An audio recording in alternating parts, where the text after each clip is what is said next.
एक मधु नाम की बहुत ही खूबसूरत महिला होती है जिसकी उम्र 30 साल होती है। उसके 2 बच्चे होते हैं, एक लड़का और एक लड़की। लड़का कॉलेज में पढ़ता है और लड़की 8वीं कक्षा में पढ़ती है। मधु के भतीजे की शादी होती है। मधु अपने बच्चों के साथ शादी में शामिल होने जाती है। मधु को अगले ही दिन शादी में पहुंचना जरूरी होता है, इसलिए दोपहर तक मधु अपने पैतृक गांव पहुंच जाती है। दिसंबर का महीना होता है, ठंड बहुत ज्यादा होती है। कई दिनों से सूरज भी नहीं निकल रहा था, इसलिए सारा दिन कोहरा छाया हुआ रहता था। मधु के पुराने घर में बहुत खुशी का माहौल होता है। मधु के परिवार में पहले बेटे की शादी हो रही थी, इसलिए मधु बहुत खुश होती है। उसके बच्चे भी इस खुशनुमा माहौल में डूबे हुए होते हैं। शाम को खाना खाने के बाद दारू पीने का प्रोग्राम होता है और उसके बाद डीजे और भांगड़ा बजने लगता है। पूरा आंगन नाचने वालों से भरा हुआ होता है। सभी लोग शराब के नशे में होते हैं। मधु भी वहां पर नाचने लगती है। तभी अवसर का लाभ उठाकर एक 20 साल का लड़का मधु के साथ बार बार नाचने लगता है। जिस जगह पर मधु डांस कर रही थी वहां काफी अंधेरा होता है, उसके पास रोशनी नहीं आ रही थी। इस मौके का फायदा उठाकर वो लड़का धीरे धीरे मधु की बड़ी बड़ी छाती को छूने लगता है। कम उम्र का बहादुर लड़का देखकर मधु को बहुत आश्चर्य होता है। जैसे जैसे रात बढ़ती जाती है, भंगड़ा तेज होता जाता है और वो लड़का अपनी हरकतों को बढ़ाता चला जाता है, क्योंकि वहां पर अंधेरा बहुत होता है। फिर भी वो लड़का पागलों की तरह मधु की बड़ी बड़ी छाती को बार बार छूता रहता है। मधु कई बार उसकी ओर घूर कर देखती है, लेकिन मधु के घूरने का उस पर कोई असर नहीं होता है। पहले तो मधु को बहुत गुस्सा आता है, फिर मधु उस लड़के को अच्छा सबक सिखाने का फैसला करती है। अचानक मधु उस विचार को अपने दिमाग से निकाल देती है, क्योंकि शादी में बहुत खुशनुमा माहौल होता है और मधु उस समय माहौल को खराब करना नहीं चाहती है।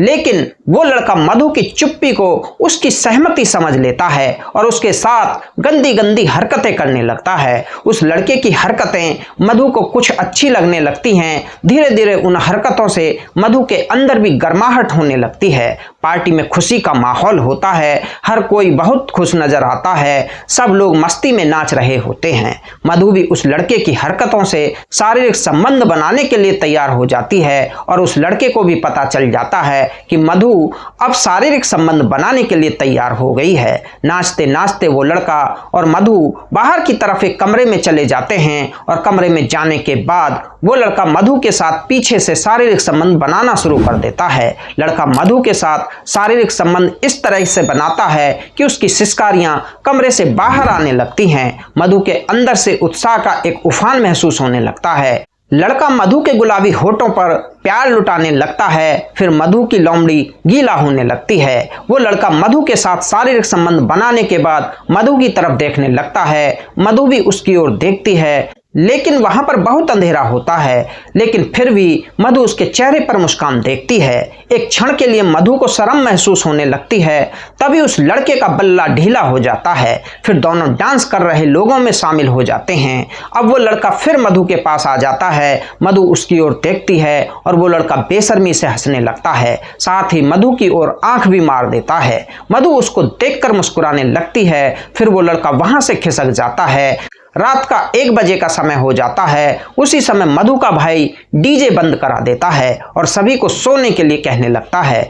मधु का भाई कहता है कि अगर हम सारी रात नाचते रहेंगे तो सुबह जल्दी नहीं उठ पाएंगे और बारात सुबह देर से निकल पाएगी। उस लड़के को मधु जानती भी नहीं थी। मधु बिस्तर पर लेटी हुई करवटें बदलने लगती है, उसे नींद नहीं आती है। मधु ने आज तक अपने पति के अलावा किसी को भी अपनी जन्नत का दरवाजा नहीं दिखाया था, लेकिन आज न जाने ऐसा क्या हुआ। मधु का मन बार बार करने को चाह रहा था कि वो लड़का कहीं से आए और उसके साथ मैच खेले, लेकिन अब वो कहां से आने वाला था। मधु वहां बहुत सारी महिलाओं के बीच में लेटी हुई होती है और वहां पर कुछ भी करना असंभव होता है। जब सब लोग सो जाते हैं तो मधु बाथरूम की ओर जाती है और अपने हाथ की उंगली से करने लगती है। तब तक करती है जब तक उसको संतुष्टि नहीं मिलती है। वॉशरूम से आने के बाद मधु काफी देर तक लेटी रहती है, लेकिन फिर भी उसको नींद बहुत मुश्किल से आती है। सुबह सुबह जब मधु की आंख खुलती हैं तो घर के सब लोग तैयार हो जाते हैं। मधु भी उठकर तैयार हो जाती है और अपने बच्चों को भी तैयार करती है। बारात निकासी के दौरान मधु उस लड़के को देखती है जो उसे बार बार घूर रहा होता है, लेकिन मधु उस समय अपने रिश्तेदारियों के साथ होती है। सगे संबंधियों की वजह से खुद का बचाव करती है और उस लड़के पर कोई ध्यान नहीं देती है। वो लड़का लगातार आंखों से इशारे करता रहता है। शाम के समय मधु अपने बेटे को उस लड़के से बात करते हुए देखती है। शाम को जब बारात घर पर पहुंचती है तो सभी लोग नशे में होते हैं। मधु के परिवार वाले भी नशे में धुत होते हैं। दुल्हन के स्वागत करने के तुरंत बाद खुशी में सभी लोग फिर से नाचने लग जाते हैं। हर कोई नाच रहा होता है। मधु की आंखें अब उस लड़के को खोजना शुरू कर देती हैं, मगर वो कहीं भी नजर नहीं आता है। अब मौका भी बहुत अच्छा होता है। आज कोहरा भी बहुत घना होता है। जिस प्रांगण में सभी लोग नाच रहे थे वहां से थोड़ी दूरी पर पूरी तरह अंधेरा था। मधु को वो लड़का कहीं भी दिखाई नहीं देता है। इस बात का मधु को दुख होता है, लेकिन मधु ठान लेती है कि आज रात उस लड़के के साथ शारीरिक संबंध जरूर बनाने हैं। लेकिन वो लड़का कहीं दिखाई नहीं देता है। मधु उसको घर में हर जगह ढूंढती है, गेट पर देखती है, यहाँ तक कि सड़क पर भी देखती है, लेकिन वो लड़का कहीं नहीं मिलता है। मधु उदास होकर पीछे मुड़कर अंधेरे में खड़ी हो जाती है। मधु का दिल जोर जोर से धड़क रहा होता है। तभी अचानक कोई मधु को पीछे से पकड़ लेता है। मधु पीछे मुड़कर देखती है तो वो लड़का नजर आ जाता है। उस लड़के को देखकर मधु के मन में खुशी की लहर दौड़ जाती है। मधु चुपचाप खड़े होकर चारों ओर देखने लगती है। यद्यपि वहां पर अंधेरा होता है और कोई उनको देख नहीं सकता था। यहाँ तक कि स्वयं उस लड़के का चेहरा भी दिखाई नहीं दे रहा था, लेकिन यहाँ पर शारीरिक संबंध बनाना खतरे से कम नहीं था। खुले आंगन में कोई भी उनकी ओर आ सकता है। लड़का मधु के मन की बात समझ जाता है कि वो क्या चाहती है। उसने मधु का हाथ पकड़ा और उसे घर के बाहर खींचकर ले जाता है। मधु भी उसके पीछे पीछे चली जाती है। उस घर से 3 घर दूर गांव के एक बुजुर्ग का घर होता है। वो लड़का मधु को वहां ले जाता है और वहां पर एक छोटा सा कमरा होता है। उस कमरे में घोर अंधेरा होता है। घने अंधेरे में कुछ भी दिखाई नहीं देता है। जैसे ही वो लड़का मधु को उस कमरे में ले जाता है और उसके कपड़े उतारना शुरू कर देता है। कपड़े उतारने के बाद फिर मधु और वो लड़का आपस में शारीरिक संबंध बनाने लग जाते हैं। जैसे ही वो लड़का मधु के साथ शारीरिक संबंध बनाने लगता है तभी मधु उससे कहती है कि तुम मेरे बेटे की उम्र के हो, तुम्हें कोई और नहीं मिला? तुमने मेरा पीछा क्यों किया? मैं शायद तुम्हारी माँ की उम्र की हूँ। लेकिन मधु की बातों का उस लड़के पर कोई असर नहीं होता है। वो तो बस शारीरिक संबंध बनाने में मस्त होता है। शारीरिक संबंध बनाने के बाद मधु का शरीर पूरी तरह से टूट रहा होता है। उसके लिए खड़ा होना भी मुश्किल लग रहा था, लेकिन उसे घर जल्दी पहुंचना भी जरूरी था। मधु को डर था कि कहीं उसके पति को उस पर शक ना हो जाए। मधु के पति ने कभी इतने अच्छे तरीके से शारीरिक संबंध कभी नहीं बनाए थे जितने अच्छे से वो लड़का शारीरिक संबंध बना रहा था। मधु आंसू भरी आंखों से उस लड़के से कहती है, ठीक है, अब मैं जा रही हूँ। किसी को भी हमारे संबंध के बारे में पता नहीं चलना चाहिए, नहीं तो मेरा घर बर्बाद हो जाएगा। वो लड़का मधु के मुंह पर अपना हाथ रखते हुए कहता है कि हमारा ये राज राज ही रहेगा।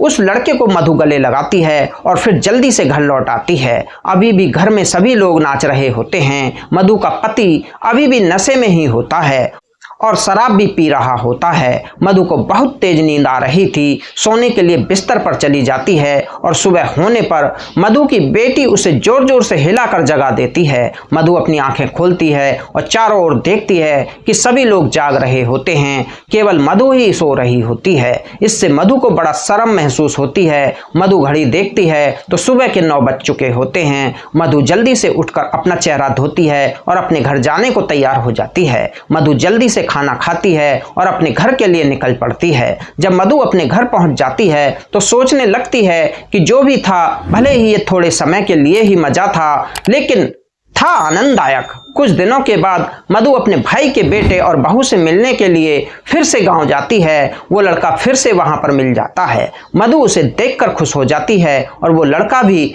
मधु को देखकर खुश हो जाता है। मधु के पति काम पर गए हुए होते हैं, इसलिए मधु को अपने घर वापस आना बहुत जरूरी था। मधु दोनों को एक साथ शगुन देती है। चाय पानी पीकर रोटी खाती है, फिर वापस अपने घर आने लगती है। वो लड़का कहने लगता है कि मैं तुम्हें रास्ते में छोड़ देता हूँ। मधु कहती है कि नहीं, मैं चली जाऊंगी। लेकिन मधु की माँ कहने लगती है कि कोई बात नहीं बेटी, वो कार से तुम्हें बस स्टैंड तक छोड़ देगा। मधु का दिल भी उसके साथ जाने को कर रहा होता है। फिर मधु उसकी कार में बैठ जाती है और उसके साथ चल देती है। वो लड़का मधु से कहता है चलो मूड बनाने के लिए किसी होटल में चलें।